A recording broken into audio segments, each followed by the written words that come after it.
बिस्मिल्लाहिर्रहमानिर्रहीम, अस्सलाम वालेकुम। मैं समी इब्राहिम और आप देख रहे हैं हमारा यूट्यूब और फेसबुक चैनल। मैं इस वक्त खड़ा हूँ सुप्रीम कोर्ट में और ये आप पीछे देख सकेंगे, ये दरवाज़ा है सुप्रीम कोर्ट का। ये नीलम अरशद खड़ी है हमारी बोल की, बड़ी ज़बरदस्त रिपोर्टर हैं, साथ में कुछ लॉयर्स हैं।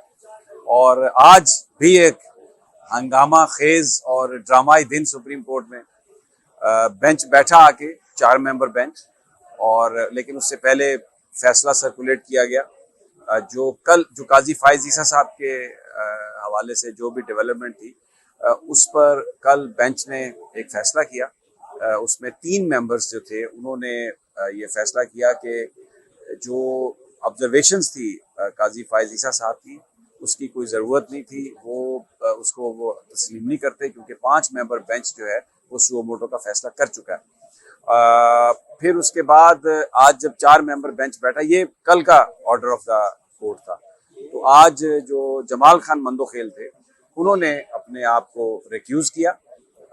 उन्होंने कहा कि मैं ये समझता हूँ कि मेरी पहली जो पोजीशन है वो, उन्होंने 4-3 और 2-3 वाला जो मामला था उसको कहा कि वो भी बहाल है, और मैं ये दुआ करता हूँ कि फैसला ऐसा हो जिसको सारे कबूल करें और अल्लाह हमारे इदारे पर रहम करे। और जो हमारे जो जजेस हैं, ये सब के सब जो हैं, ये भी चाहते हैं कि मामला जो है वो आइन और कानून के मुताबिक वो सब उस पर बिलीव करते हैं। लेकिन मैं रिक्यूज़ कर रहा हूँ। इस पर बेंच फिर उठ गया और ये कहा गया कि अभी हम शॉर्ट ऑर्डर, अभी हम इसका जो है ऑर्डर ऑफ द कोर्ट जो है वो देते हैं। बैठे रहे वहाँ पे, तो फिर ये इत्तला आई कि 12:30 बजे बेंच जो है वो बैठेगा। लेकिन 12:30 बजे बेंच नहीं बैठा, और उस वक्त ये कहा गया कि क्योंकि आज जुमा है, जुमे की नमाज है, तो अब जुमे की नमाज के बाद 2 बजे बेंच बैठेगा।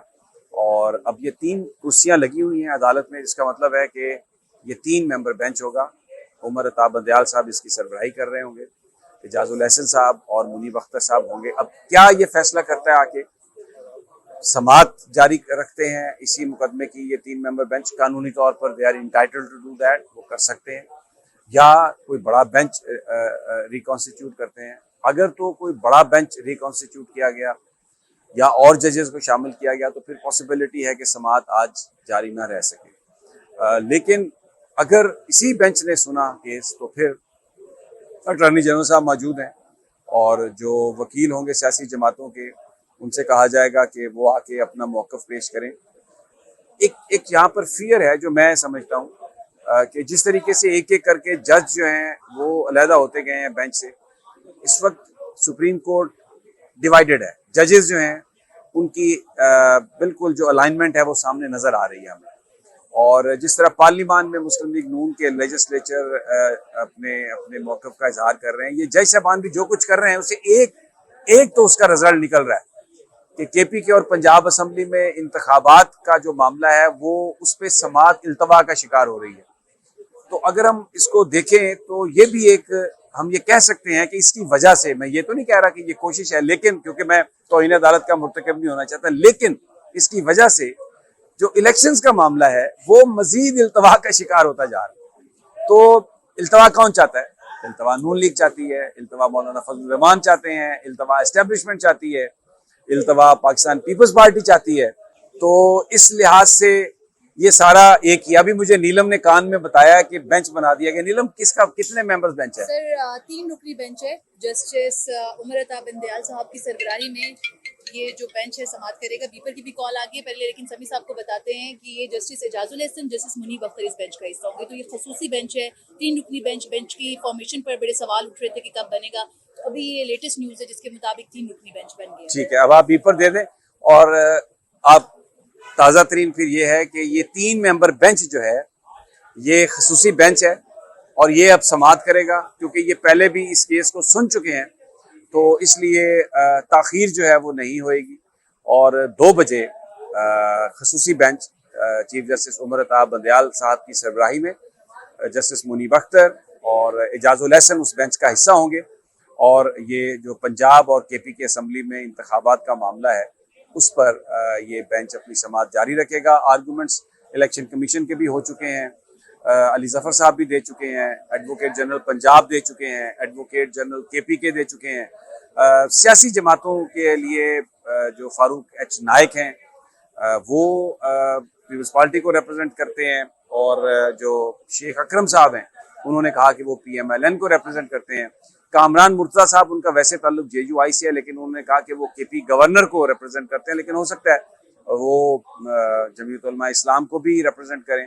तो ये 3 वकील होंगे, लेकिन मुझे लगता है कि एक दूसरे के जो आर्गूमेंट्स हैं उनको ये ऑप्ट करेंगे, अडॉप्ट करेंगे, तो इसलिए कोई इसमें ज़्यादा टाइम नहीं लगेगा। लेकिन अटॉर्नी जनरल ऑफ पाकिस्तान उन्होंने अपने कंक्लूडिंग रिमार्क्स देने, और अगर उनके बाद ज़रूरत हुई तो हो सकता है अली जफर जो हैं वो कोई जैसे जवाबी दलाइल जो हैं वो हो सकता है कि वो दें, तो उसके बाद फिर जजमेंट आ सकती है। तो मुझे लग ये रहा है कि आज ये मामला जो है ये निपट जाएगा।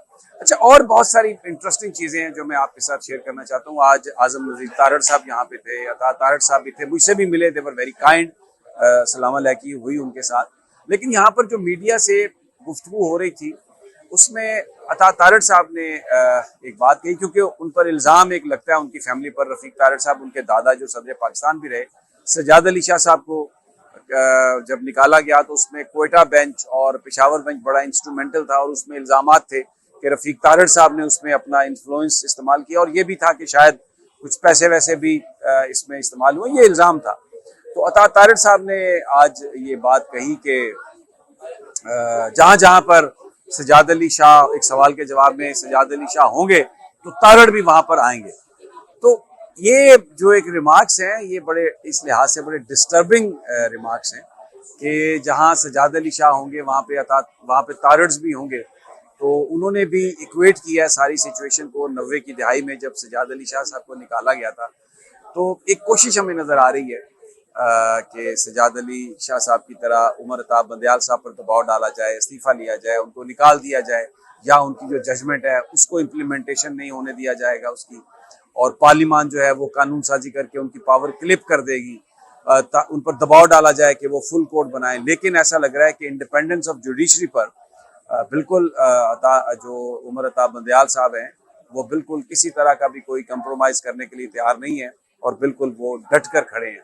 इसके अलावा हमें लाहौर से भी खबरें आ रही हैं, और इन खबरों के मुताबिक इमरान खान ने अपनी कोर कमेटी का इजलास बुला लिया है। शेख रशीद साहब ने बताया वो भी लाहौर जा रहे हैं 9 बजे। जो लॉयर्स हैं उनकी भी मीटिंग्स कॉल की है, उनके साथ भी रब्ता किया गया है, और इस वक्त जो लेजिस्लेशन एक करके आईनी तरमीम की बजाय एक्ट ऑफ पार्लियामेंट के जरिए सुप्रीम कोर्ट के इख्तियारात पर कब्जा करने की कोशिश की जा रही है, या चीफ जस्टिस साहब से इख्तियारात लेने की कोशिश की जा रही है, उस पर एक लाएअमल, और यहाँ पर जो मुझे ज़राए बता रहे हैं कि कोई अमली इक़दाम हो सकते हैं, और सोमवार, मंगल को, इतवार को इस हवाले से कोई एहतजाजी इज्तिमात भी वकला के मुतवक्को हैं। तो सिचुएशन जो है ये अब बड़ी गंभीर है और फैसला कुन मराहल की तरफ जा रही है। लेट्स सी क्या होता है। अब 2 बजे के बाद जब हेयरिंग होगी तो हम आपको बताएंगे। खसूसी बेंच उमर अताब बंदयाल साहब की सरबराही में मुनीब अख्तर, एजाजुल एहसन समाअत होगी। अब देखते हैं कि हुकूमत अब इसको रुकवाने के लिए क्या हरबा इख्तियार करती है। उससे पहले 2 जजेस ने एक एक करके मुलहदा हुए, और उसका एक ही बेनिफिट था कि जो समाअत है इलेक्शंस के हवाले से वो इल्तवा का शिकार हो। अगली वीडियो तक इजाज़त, अल्लाह निगहबान।